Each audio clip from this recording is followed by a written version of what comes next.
Thank you very much to the presenters, and I think all the papers were excellent, and we can see several themes across them. Thank you to the presenters for sticking to our very tight timelines here. I don't know, 15 minutes doesn't seem to be enough to hear from everyone. I know it seems silly because there's no amplification, but if you have a question, I have to hand you the mic so that the translator can pick up on it.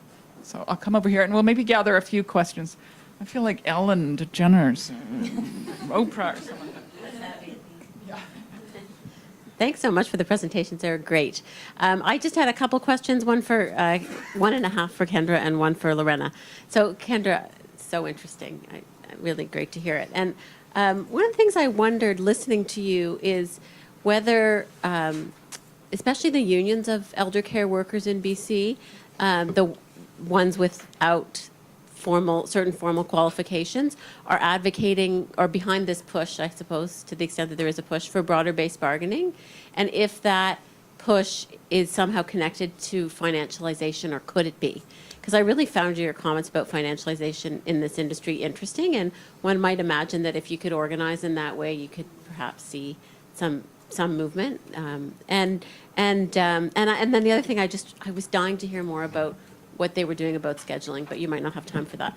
And then Lorena, could you just clarify this issue? It was very interesting to hear, and I was a bit confused about the presumption. So the presumption, it emerged, and then they didn't like it because they were finding that the use of the presumption was maybe too much in domestic workers' favor, if I understood you correctly.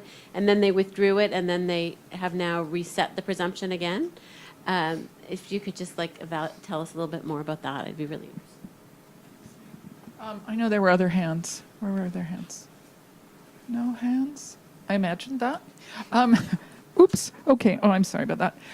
Okay. So maybe I can just add a question. I'm going to add my own question in to everyone, which is, it seemed that in all cases that unions and social justice movements or social movements played a role in shaping the services that exist, but also seem to have lost out considerably in the marketization of services. So I wonder if you could comment a little bit on the role of unions and social justice groups, just a little bit more, because it was rather fascinating in all of them. So shall we start with you? Oh no, you can talk in that one. Talk in any mic. It's the presumption. It was a very conflictive measure. It was kind of very interesting because you cannot expect homes as a state trying to formalize this kind of labor relation. It's interesting, like an idea and a measure that saying, okay, in Latin America in general and in Argentina, and especially if you have a certain level of life, you have a domestic worker, but because you don't clean your own house. It's kind of cultural thing. And if as a tax agency we can be sure that you have a certain level of income and you live in a certain type of house, you have to enroll your domestic worker because there are someone working at home illegally or informally. No? And they did it, and it was a huge scandal at that time, but it was at the same moment in which the new law was passed and all the social movement and workers' organization were in the street celebrating the new law. And at that moment, well, employers accept the game. And for the 2 first years, it was a lot of enrollments related to this measure. And then the government in 2016 saw that it wasn't useful, not too much right to domestic workers, but it was not very useful because most of the people was already enrolled their domestic workers. Most of the taxpayers who qualify have a domestic worker formally enrolled. That's why they let the measure down, but they started to put it again this year, and they target not the upper middle class, but just the middle class, and that was a huge scandal because this year they changed the indicator using credit card consumption, and then they target another type of employer, and it was very controversial. Middle class didn't want to recognize themselves as an employer, and they don't want to pay charges for having a domestic worker at home. I'll try and be quick. Interestingly, I think for unions, I mean, part of the focus has just been reactive, right? So HEU, the Healthcare Employees Union, has really just been struggling to find their feet again after 2002.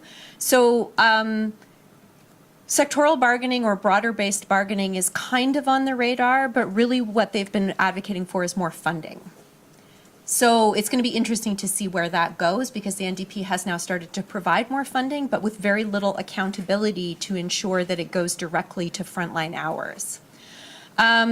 Scheduling remains a huge problem, and I think they were hoping that the NDP would be willing to maybe legislate or provide some kind of regulatory solution to this, and they haven't so far. Unions have been really important, but we need a broader-based social movement or a set of social coalitions around elder care in BC, which has been very slow to emerge. And it's going to be interesting to see whether that consciousness starts to create more momentum around these processes, which have largely occurred under the radar in BC.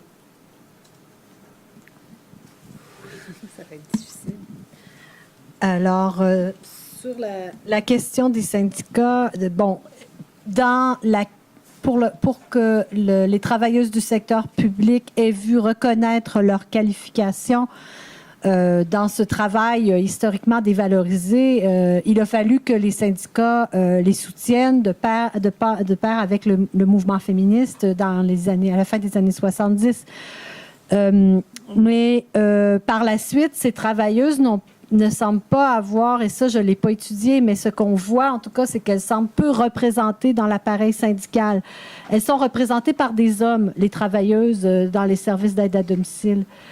Souvent, les élus syndicaux sont des hommes qui viennent de différents métiers dans le secteur de la santé et des services sociaux, par exemple. Donc, très peu présente dans l'appareil syndical, mais je ne l'ai pas étudié.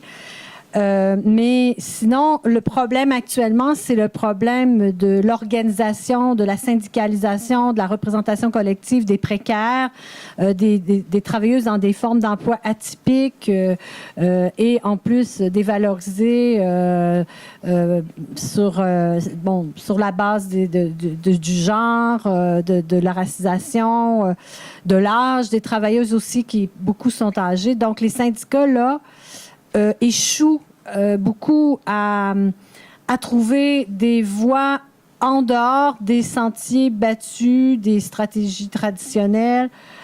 Ça coûte cher pour eux d'organiser ces travailleuses qui n'ont pas beaucoup qui ne peuvent pas cotiser vraiment ou sont difficilement syndicables par les voies traditionnelles. Et donc, c'est vraiment plus au Québec, pas pour le moment, mais dans d'autres provinces ou dans d'autres pays, il faut aller voir les modes d'organisation alternatifs aux syndicats qui sont en train de se développer et qui peuvent inspirer.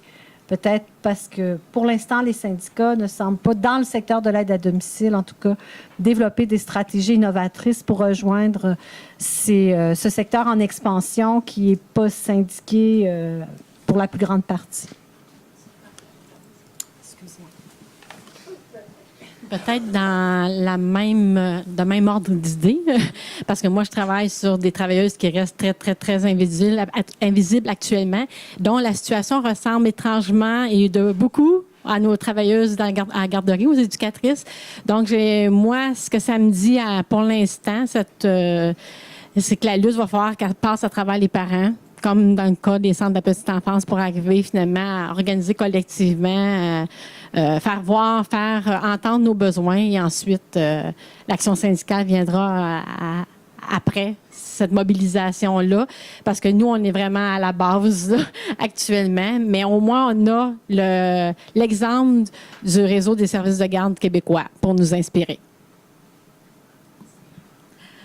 Oui, ben en France, en fait, il y a eu des difficultés. Enfin, ce n'était pas si simple que ça pour les syndicats de s'emparer des mobilisations. Hein. C'est le personnel des EHPAD, c'est un personnel qui est souvent d'origine étrangère, peu qualifié. Ce sont des femmes en situation monoparentale, avec des turnovers très élevés, un taux d'absentéisme très élevé, des conditions de travail difficiles. Donc de fait, la représentation collective, elle n'est pas si évidente que ça. Et même si elle s'est faite en fait ces 2 dernières années. Hein. Et bon, le fait est que il y a donc les syndicats français que vous connaissez, la CGT, la FO, la CFDT, mais il y a aussi des syndicats maison qui apparaissent dans certains groupes et qui sont en fait mis en place un petit peu pour contrer les syndicats traditionnels, hein, en allant vite. Voilà. Donc, en fait, c'est tout l'enjeu de notre étude, de réfléchir à comment les syndicats français se sont emparés de cette mobilisation, par quelle voie, par des mobilisations nationales, mais aussi par des grèves du zèle, des grèves d'une journée, voilà. Et les grèves du zèle, par exemple, c'est des grèves qui sont assez compliquées à faire comprendre aux usagers et aux proches des résidents, voilà. Donc on se pose encore pas mal de questions là-dessus. On n'a pas toutes les réponses, voilà. Excellent. Okay. Well, I don't need the mic. So thank you very much. We've been asked to end on time, even though we started in a delayed manner. So we're going to stop the questions there. But we do have a 20-minute coffee break. So if you have questions of our excellent presenters, I'd really encourage you to come chat and encourage you to come to the final session of the day. In 20 minutes. Thank you, Donna. Thank you.